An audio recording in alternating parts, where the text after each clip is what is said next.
My sister revealed her pregnancy at my child's birthday party and demanded my nursery since I could easily buy another. My parents backed her, calling me selfish. So I cleared out the room and sold the house. They discovered the for sale sign when they showed up with her things. You know that moment when something inside you just snaps? For me, it happened at my daughter Lily's first birthday party, when my own sister, Sarah, showed up in a flowing white dress, the kind you wear to announce a pregnancy, and then dropped a bombshell right as I was helping Lily blow out her candle.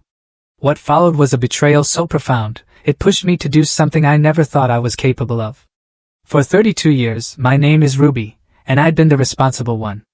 The good daughter. The one who always had her act together while my younger sister, Sarah, careened from one crisis to another, leaving our parents to clean up her messes. But that day, watching her steal my baby's spotlight with practiced, almost cruel precision, something inside me finally gave way. Everyone, I have amazing news! Sarah's voice sliced through the happy birthday song like a knife. My hands, frozen on the cake knife, trembled slightly. 20 pairs of eyes shifted from my beautiful daughter, in her tiny pink tutu, to my sister's beaming face. I'm pregnant! The collective gasps and squeals were immediate. My mom burst into tears, rushing to embrace Sarah. My dad stood there, grinning like he just won the lottery. Harper, my best friend, squeezed my shoulder, a silent anchor in the sudden storm. Mama? Lily's tiny voice, confused by the sudden shift, brought me back to earth. She sat in her high chair, chubby fingers reaching for the rainbow sprinkle cake we'd spent hours perfecting. Just a minute, sweetie, I managed, forcing a smile. Looks like Aunt Sarah has some big news. Oh my God, this is just perfect timing. My mom gushed, still clinging to Sarah. Now the cousins will be so close in age. Sarah untangled herself from our mother and floated towards me, that familiar, calculating look in her eyes, the one that always came right before she asked for something. Actually, Ruby, I've been thinking. Here we go. You know how Chad and I are still trying to figure out our living situation? She gestured vaguely towards her on-again, off-again boyfriend, who was busy stuffing his face with chips in the corner. Well, your house has that beautiful nursery you designed for Lily. I gripped the cake knife tighter. What about it? Well, Lily's getting bigger now, and you have that spare room upstairs that would make such a cute big girl room for her. Sarah's voice took on that wheedling tone I knew all too well. Maybe you could just let me have the nursery. You can just build another one upstairs. The room went quiet, save for Lily's soft babbling. I felt Harper tense beside me, ready to jump in, but I held up a hand. Let me get this straight, I said, my voice eerily calm, almost too calm. You want me to give you my nursery? The one I spent months designing and decorating for my daughter? Well, yeah. Sarah brightened, clearly mistaking my tone for agreement. It makes perfect sense. You're established.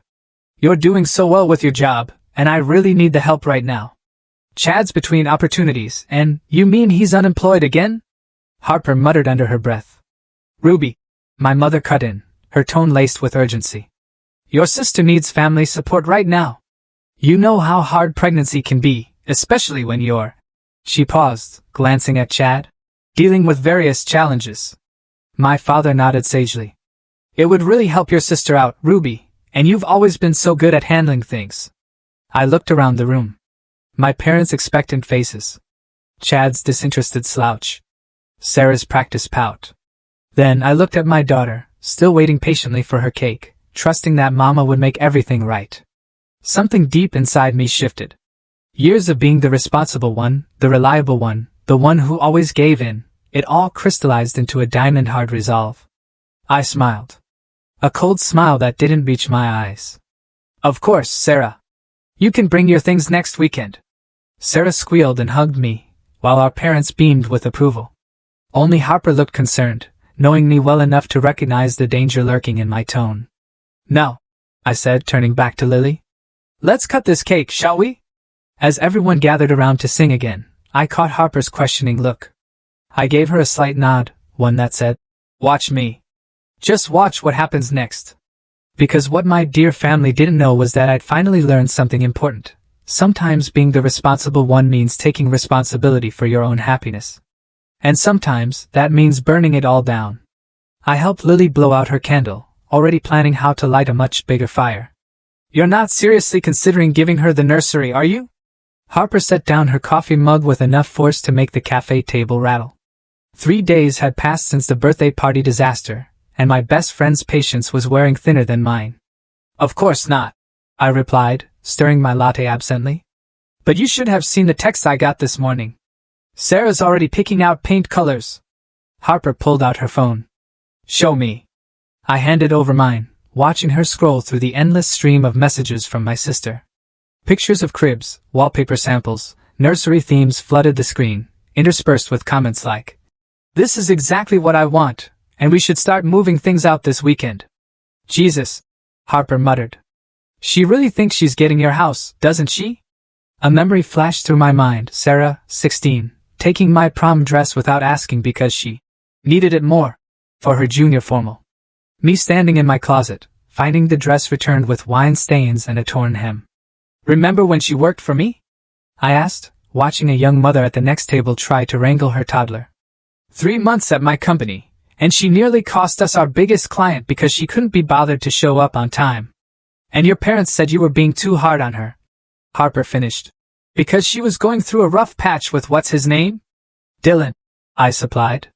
Before Chad, after Trevor, but before Marcus, the one you paid rent for? No, that was Josh. Dylan was the one I bailed out of jail after he got drunk and tried to steal a police horse. I laughed, but it came out hollow. God, I sound like a human ATM, don't I? Harper leaned forward. Ruby, honey, you're not an ATM. You're a doormat. And I say that with love. My phone buzzed again. This time it was my mother. Sarah's so excited about the nursery. We should all go shopping this weekend. Your father and I can help with the renovation costs for Lily's new room. I showed Harper the message. Her eyes narrowed. They really think they can just redistribute your house? They've been redistributing my life since I was old enough to have something worth taking. The words came out sharper than I intended. When I got my first job at 16, guess who had to share her paychecks? When I got my college acceptance letters, guess who had to defer a year so Sarah could have her dream gap year in Europe, which she quit after 3 weeks. Harper added. And who paid for the emergency flight home? I raised my hand like a student answering a question. This girl. My phone buzzed again. This time, it was a real estate listing from Ivy, my agent. A beautiful 3-bedroom condo across town, newly renovated, with a view of the park. Harper peered at the screen. What's that about? I stood up, gathering my things. That's my next appointment. Want to come see what karma looks like? 20 minutes later, we stood in an empty living room flooded with natural light. Ivy, clipboard in hand, watched me run my fingers along the smooth quartz countertops in the kitchen. The sellers are motivated, she said. They'd consider a quick close if the offer's right. I walked to the smaller bedroom, already picturing Lily's toys scattered across the hardwood floors. It was smaller than her current nursery, but it had a window seat perfect for reading stories. Ruby, Harper called from the master bedroom. Come look at this view. I joined her at the window, taking in the sprawling park below. No shared walls with entitled siblings. No space for family to crash indefinitely. Just peace. What about your house? Harper asked quietly. I pulled out my phone, showing her the text I'd drafted to Ivy earlier. List it. Price it to sell fast, and don't tell anyone in my family. Ivy appeared in the doorway, her professional mask cracking slightly to reveal a smile. Are we doing this? I thought about Sarah's white dress at the party, about my daughter's confused face when her special day was hijacked, about 32 years of being the responsible one, the reliable one, the good daughter. It's go time, I whispered, hitting send on the text. Harper wrapped an arm around my shoulders. You know they're going to lose their minds, right? I watched a young couple playing with their dog in the park below, free and happy in their own space. Maybe it's time they learned what it feels like to lose something they thought they were entitled to. Shall I draw up the paperwork? Ivy asked. I nodded, feeling lighter than I had in years. Make it ironclad. No family discounts this time. The nursery looked different in the harsh light of my phone's camera. Each click captured another piece of evidence, proof that this room had been lovingly created for Lily, not commandeered as a gift for Sarah. Ivy had suggested documenting everything before the sale listing went live. And this is where the changing table used to be. I narrated quietly, panning across the mint green wall with its hand-painted butterflies, before I moved it to make room for the free sign I'm about to put on it. A soft knock at the door made me jump. "Ruby, honey, are you home?" My mother's voice. Of course. I quickly shut off the camera and shoved my phone in my pocket. Coming. I opened the front door to find both my parents standing there, matching concerned expressions. My father held a takeout bag from my favorite Thai place, their standard peace offering. "We brought lunch," my mother said, already pushing past me into the house, "and we wanted to talk about Sarah's nursery." I bit back a correction. Not Sarah's nursery. Never Sarah's nursery. Instead, I smiled. Perfect timing. I was just organizing things upstairs. They followed me to the kitchen where my mother immediately began unpacking containers of pad thai and green curry. My father settled into his usual chair, the one that would be gone in less than a week. "So," my mother started, sliding a container toward me. "Sarah's been showing me some lovely ideas for the room. She's thinking of a woodland theme, very gender neutral since they don't know what they're having yet." I stabbed a piece of chicken with my fork. "That sounds nice. We know this is a big change," my father added. "But your mother and I have been talking. We'd like to help with the renovation costs for Lily's new room. Make it really special for her." "That's so generous," I said, the words tasting like ash in my mouth. "But actually, I've been thinking about Sarah's situation." My mother perked up. "Oh, you're right. She needs support right now. And this house, well, it has so much space. Too much space, really, for just Lily and me." I watched their faces light up with approval and felt a twisted satisfaction. I've decided to make some changes to help accommodate everyone. "Oh, Ruby!" My mother reached across the table to squeeze my hand. "I knew you'd understand. You've always been so practical." A thump from upstairs made us all look up. Lily, waking from her nap. "I'll get her," I said quickly. But my mother was already standing. "Let me. I want to see my grandbaby." I listened to her footsteps on the stairs, counting the seconds until she'd reached the nursery. The nursery where half the furniture was already gone, carefully documented and stored in a rental unit across town. "The realtor thinks it'll sell within days," I whispered to myself. "What was that, honey?" my father asked. "Nothing. Just thinking out loud about paint samples." My mother's voice drifted down from upstairs. "Ruby, where's the rocking chair?" "Oh, I moved it," I called back, making space for Sarah's things. I heard Lily's happy babbling as my mother brought her downstairs. My daughter took one look at me and announced, "Bye-bye house." My heart stopped. "What does she mean, bye-bye house?" my mother asked, settling Lily into her high chair. I forced a laugh. "Oh, you know toddlers. She's been saying that to everything lately. Bye-bye spoon, bye-bye cup. It's her new favorite phrase." My father chuckled, but my mother's eyes narrowed slightly. I busied myself wiping invisible crumbs from the counter. "When did you say Sarah could start moving things in?" she asked. "Next weekend," I replied smoothly. "I thought we could make a day of it. Get everyone to help." "That's wonderful." My mother's suspicion evaporated. "I'll call Sarah right now. She'll be so excited." As she stepped into the living room to make the call, my father leaned in close. "You're doing the right thing, Ruby. Family has to stick together." I nodded, thinking of the offer Ivy had texted me this morning. 30,000 over asking price. Cash buyers willing to close in 10 days. My phone buzzed in my pocket. Ivy again. Offer accepted. I glanced at my parents, my mother gushing into her phone, my father contentedly eating his lunch, both so certain of their right to redistribute my life. Both so sure I would never say no. "Take it," I typed back. Lily caught my eye from her high chair and grinned. "Bye-bye house," she said again, waving her little hand. I smiled back, my heart racing with equal parts guilt and liberation. "That's right, baby girl," I whispered. "Bye-bye house, and bye-bye to a whole lot more." "You're evil." Harper laughed, slapping another Sarah's things label on an empty box. "Pure evil." I love it. We'd spent the afternoon filling boxes with old newspapers, making them look convincingly heavy. Each one was carefully labeled, Sarah's books, Sarah's winter clothes, Sarah's kitchen stuff.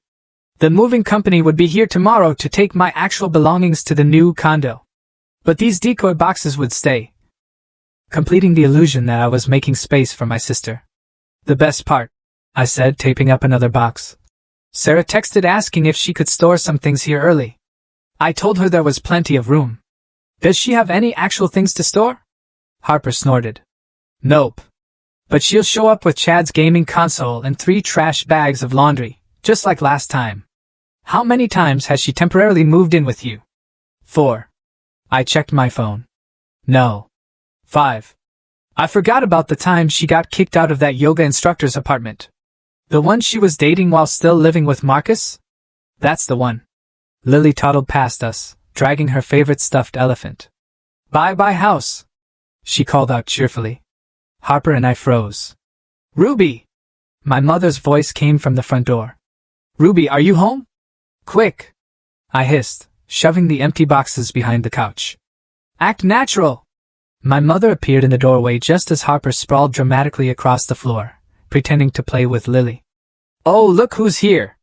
My mother cooed at Lily, who immediately ran to her grandmother. And Harper, too! Are you helping Ruby organize? You know me, Harper replied smoothly. Always happy to help with family stuff. My mother's eyes swept the room, taking in the stack of labeled boxes. Oh, good. You're making space for Sarah. She's so excited about moving in. She's already ordered a crib. I felt my eye twitch. She ordered a crib? Yes, it's being delivered next week. I hope that's okay. She used your address since she's staying with Chad right now and his place is...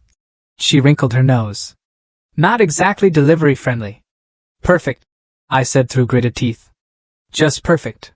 Bye-bye house, Lily announced again, pointing at the window where thankfully the for sale sign hadn't been installed yet. My mother gathered her purse.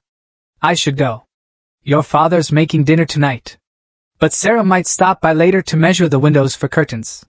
After she left, Harper and I collapsed onto the couch. That was close, she breathed.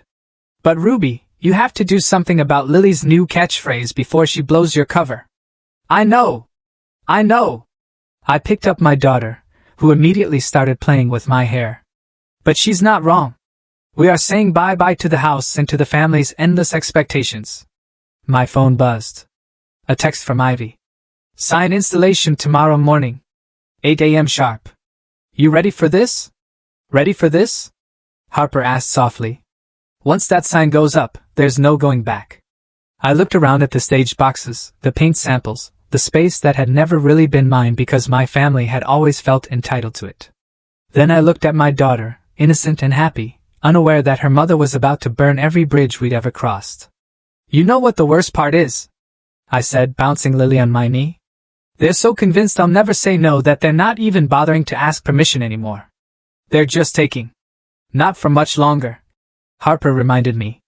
My phone buzzed again. Sarah this time. Found the perfect chandelier for my nursery. Ordering it now. You don't mind if they deliver it there next week, right? Love you. I showed Harper the text. She raised an eyebrow. Want me to help you stack more empty boxes? Yes, I said, setting Lily down. And then we're going to practice saying a new phrase. Right, baby girl? Lily looked up at me with her big brown eyes. Bye-bye house. No, sweetie.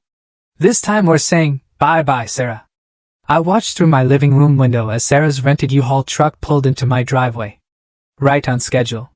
My sister sat in the passenger seat, one hand resting on her barely visible baby bump, while Chad attempted a three-point turn that nearly took out my mailbox.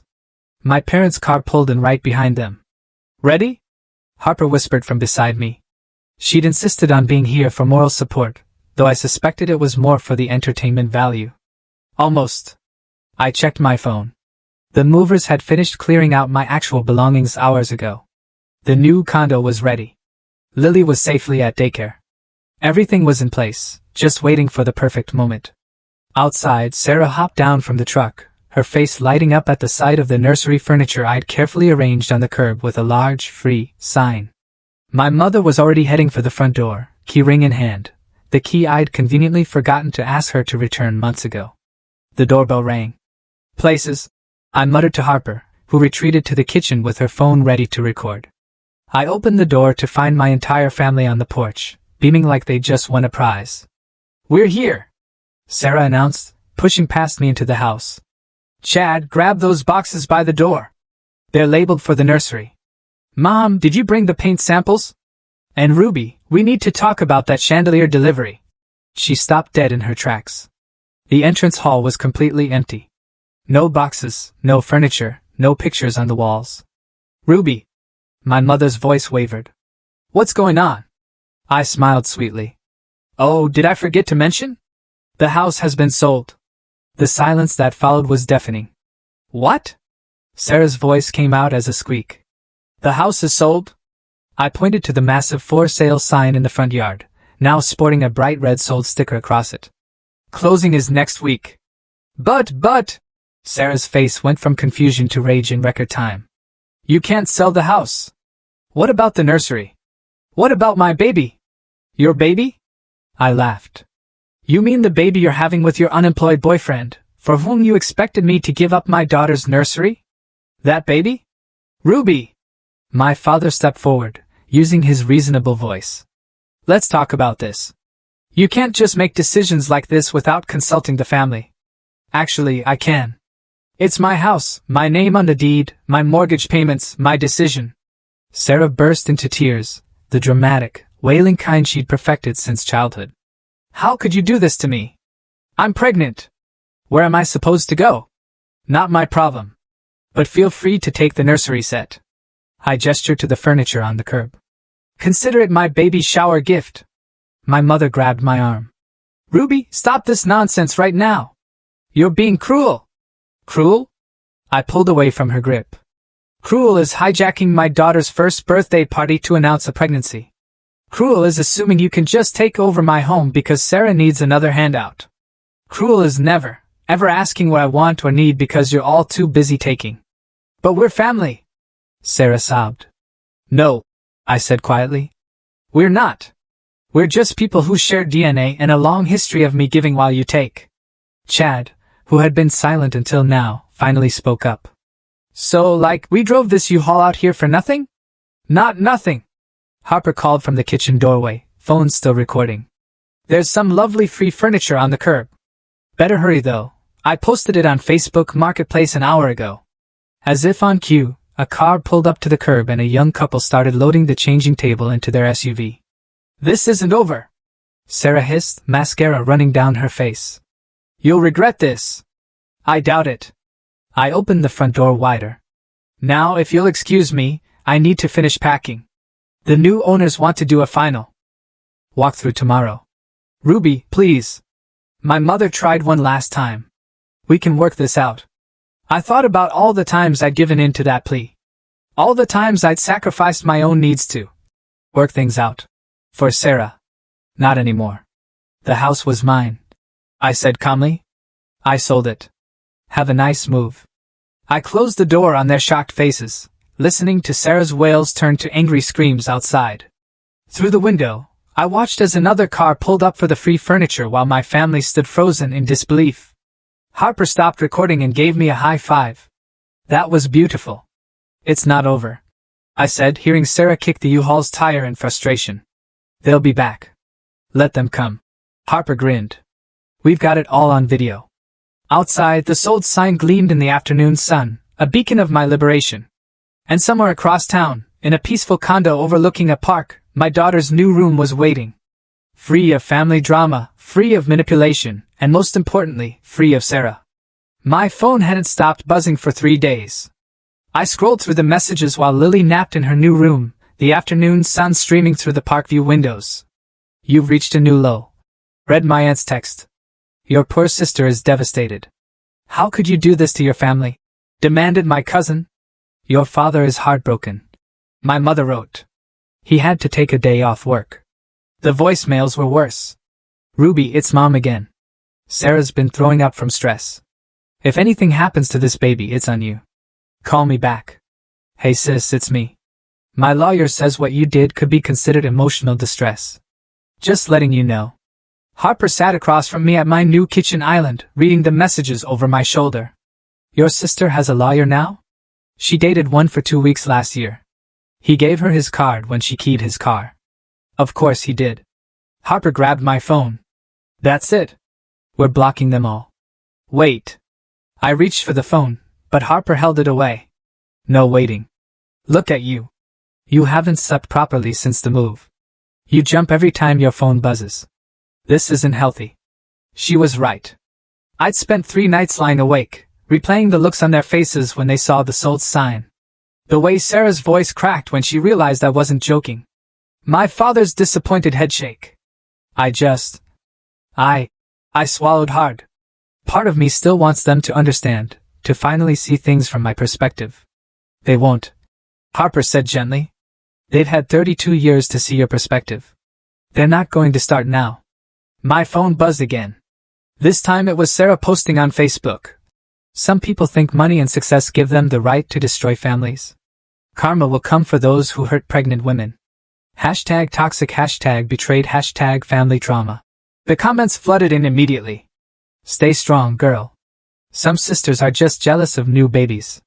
Can't believe anyone would do this to their pregnant sister. Harper made a disgusted noise. Oh, that's rich coming from the woman who announced her pregnancy at her niece's first birthday party. A knock at the door made us both jump. Through the peephole, I saw Chad shifting awkwardly in the hallway. Should I call security? Harper whispered. I shook my head and opened the door. What do you want, Chad? He looked worse than usual, unshaven, wearing a wrinkled t-shirt with what looked like yesterday's pizza stains. She's staying at my place and losing her mind. You broke her, Ruby. I broke her? I laughed incredulously. She tried to take my house. Look, I get it wasn't cool how she asked, but asked? I cut him off. She didn't ask? She announced it at my daughter's birthday party and expected me to just hand over my home, just like she's expected me to hand over everything else her entire life. Chad ran a hand through his greasy hair. She's pregnant, man. With my kid. We need help. Then help her yourself. Get a job. Be an actual partner instead of another problem for her to dump on me. You don't understand. No, you don't understand. I stepped into the hallway, closing the door so Lily wouldn't wake up. For years I've watched Sarah bounce between guys like you. Men who think their problems are everyone else's responsibility. And every time she crashes and burns, guess who has to clean up the mess? Not anymore. She's your sister, and I'm done being her safety net. I pulled out my phone, showing him Sarah's Facebook post. Tell her if she wants to talk about karma, she should remember every rent check I covered, every crisis I solved, every time I put her first. Then she can talk about karma. Chad's face hardened. Sarah's right. You're just jealous because she's having a baby and you're alone. I laughed so hard I had to lean against the wall. I have a beautiful daughter, a successful career, and now a peaceful home where no one can guilt me into fixing their lives. Trust me, I'm not jealous. He opened his mouth to argue, but Harper appeared in the doorway. I believe my friend asked you to leave. After he skulked away, Harper handed me back my phone. Ready to block them now? I looked at the screen. 3 more missed calls from my mother, 2 texts from Sarah, and a group chat message from my father asking the extended family to pray for Ruby's heart to soften. Do it, I said. Block them all. As Harper systematically blocked every family contact, I felt a weight lift from my shoulders. Through the window, I could see the park where I'd take Lily to play later. No drama, no guilt, no manipulation. There, Harper announced, handing back my phone. Now it's just you, me, and that bottle of wine I brought to celebrate your freedom.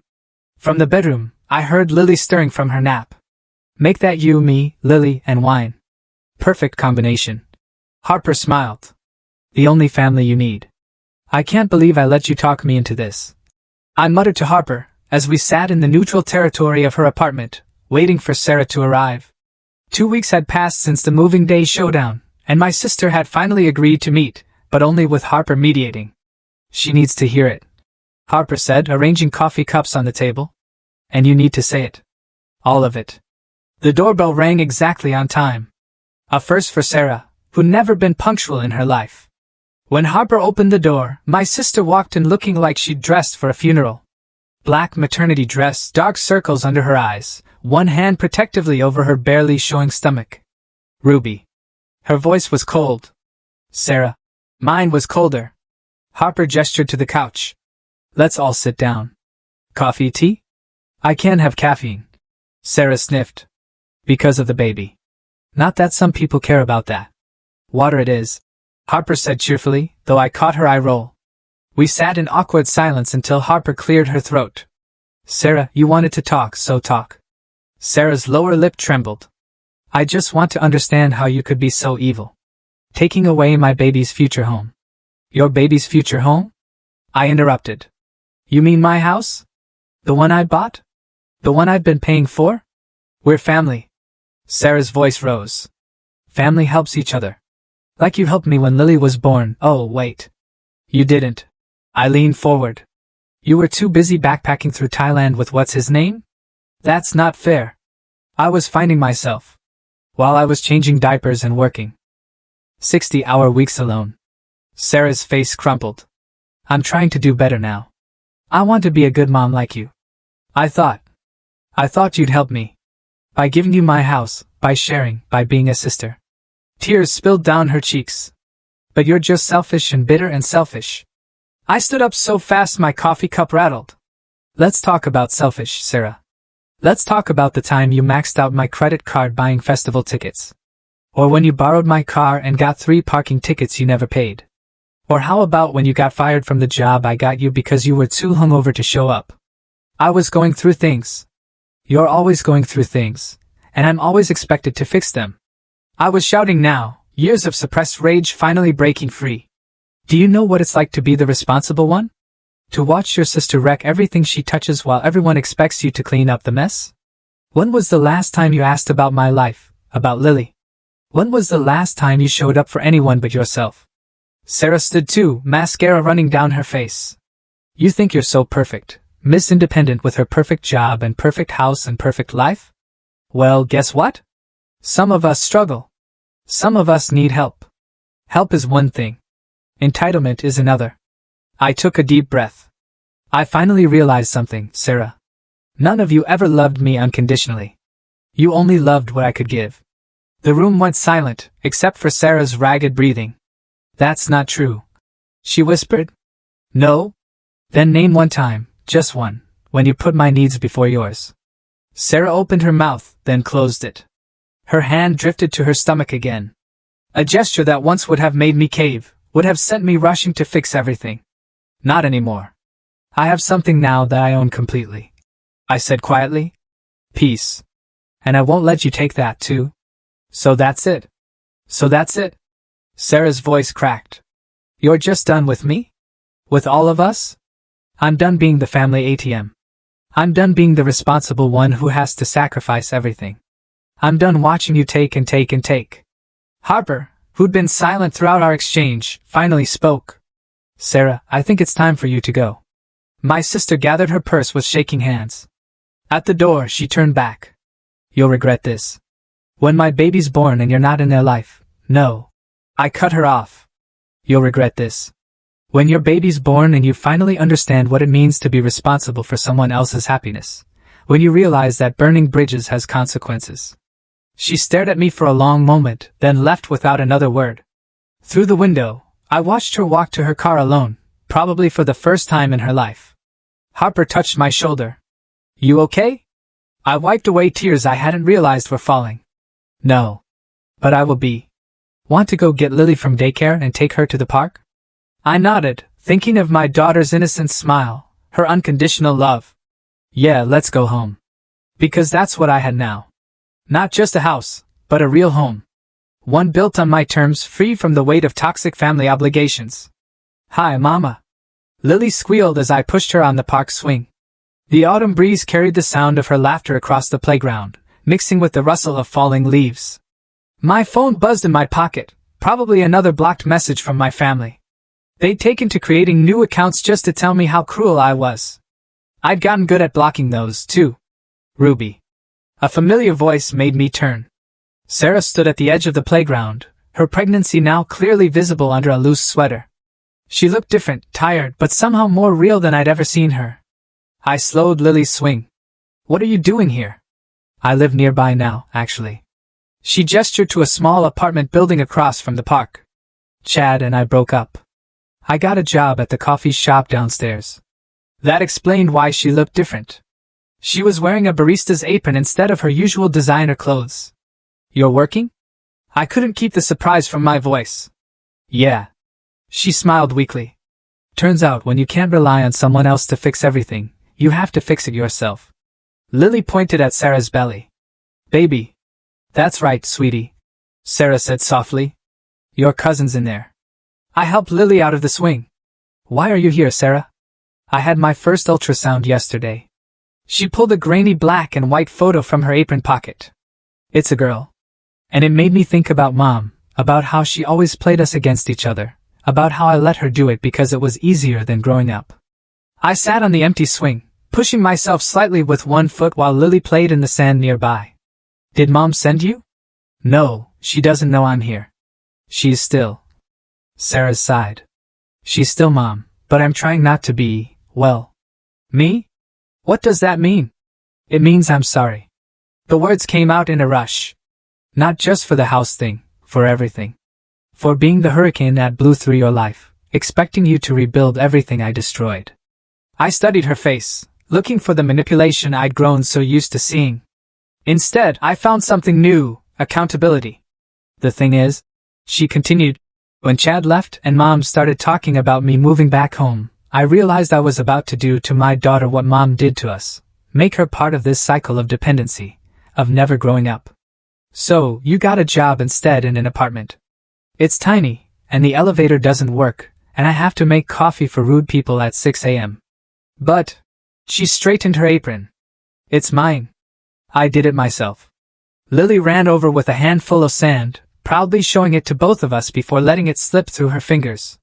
I'm not asking for anything, Sarah said quickly. I want my daughter to know her cousin, to know what strength looks like. Because that's what you are, Ruby. Strong, not cruel like Mom says. Strong. I watched Lily playing, thinking about all the times I'd wish for this, for Sarah to finally see me. Really see me. There's a coffee shop near my condo, too, I said finally. Are they treating you better at yours? Sarah laughed. A real laugh, not her usual practice giggle.